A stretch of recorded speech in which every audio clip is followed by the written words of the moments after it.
I am going to dictate today's dictation at the speed of 100 words per minute without any punctuation like quote, double quote, comma, inverted comma, full stop, etc. So let's start today's dictation. 3 seconds to go. Speaker, sir, in this country, lakhs of employees' provident fund pensioners are agitating regarding enhancement of EPFO pension. They went to the Honorable High Court, Kerala. After that, they went to the Honorable Supreme Court. The Supreme Court has recently given a verdict, but the EPFO has not implemented the verdict given by the Supreme Court. They are diverting the issue again and again and thus are denying the legitimate pensionary benefits to lakhs of employees. I would say that even though the Supreme Court's verdict is partially in favor of the employees, they have no other option because the Supreme Court's verdict is final. I would like to urge the government, through you, sir, that at least the verdict of the Supreme Court should be implemented immediately. The poor employees were fighting a legal battle in the court for years and years. Finally, the Supreme Court has come out with the verdict, but the EPFO is still diverting the issue and is trying to find out a way to not implement the Supreme Court's verdict. I would like to request the Ministry of Labour to immediately intervene in the matter so that justice is done to the employees who have opted for the pension scheme provided by the EPFO. During the black days of militancy in Punjab, our youth had gone astray. Militancy stopped, but it left a lot of agony for our youth. Several Sikh youths joined militancy due to emotional and religious reasons. They were caught by police and punished by the courts. They were sentenced by courts. Now, they have completed their sentences and prison terms. They are not common criminals. They can be called emotional criminals who did the crimes due to political and religious reasons. They did not believe in our political system. The issue is with regard to the need of a legislative assembly. It has been a long cherished dream and desire of the people of Lakshadweep. This desire has become an inevitable part within these years. The reason behind the same is that the people of Lakshadweep and their elected representatives have no say in any of the decisions which are crucial for their existence.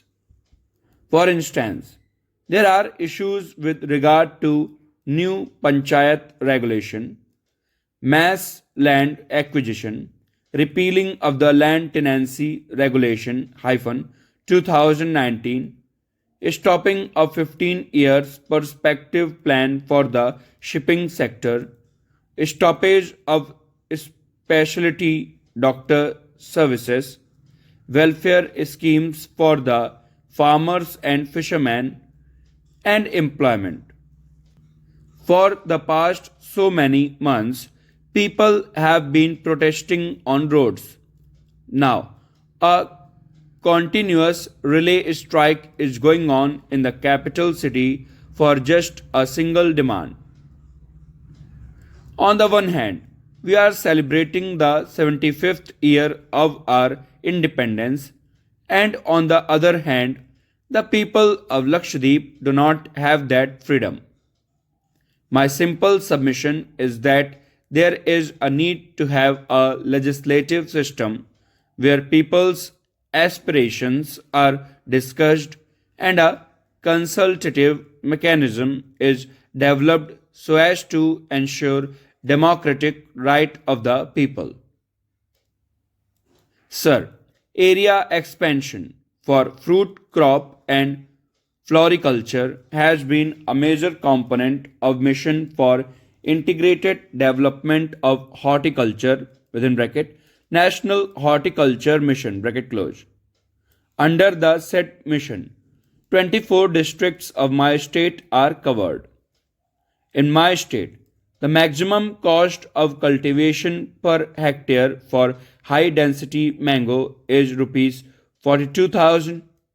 For papaya, the maximum cost of cultivation per hectare is rupees 60,000.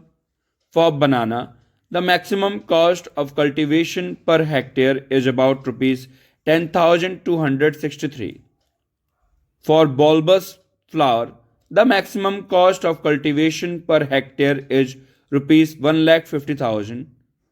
For cut flower, the maximum cost of cultivation per hectare is rupees 1 lakh and the maximum cost of cultivation per hectare for spices crop is from rupees 30,000 to rupees 50,000. Out of the same, about 40 to 50% subsidy is provided to farmers to take up the program. Sir, you can imagine how will the small farmers of my state get the benefits of the said program with high cultivation cost. Honorable Speaker, Sir, through you, I therefore request the Honorable Minister and the government to increase an assistance under the area expansion program so that more farmers. Honorable Speaker, Sir, through you, I, on behalf of my party, Biju Janta Dal, would like to urge the central government, particularly the Minister of Finance, to withdraw the GST on Kendu leaves in the greater interest of the lakhs of Kendu leaf pluckers and associated staff. Kendu leaf is a minor forest produce and is the financial backbone of around 8 lakhs of Kendu leaf pluckers, binders, and seasonal workers of Odisha, who mostly belong to the tribal community and also are among the poorest of the poor in the society.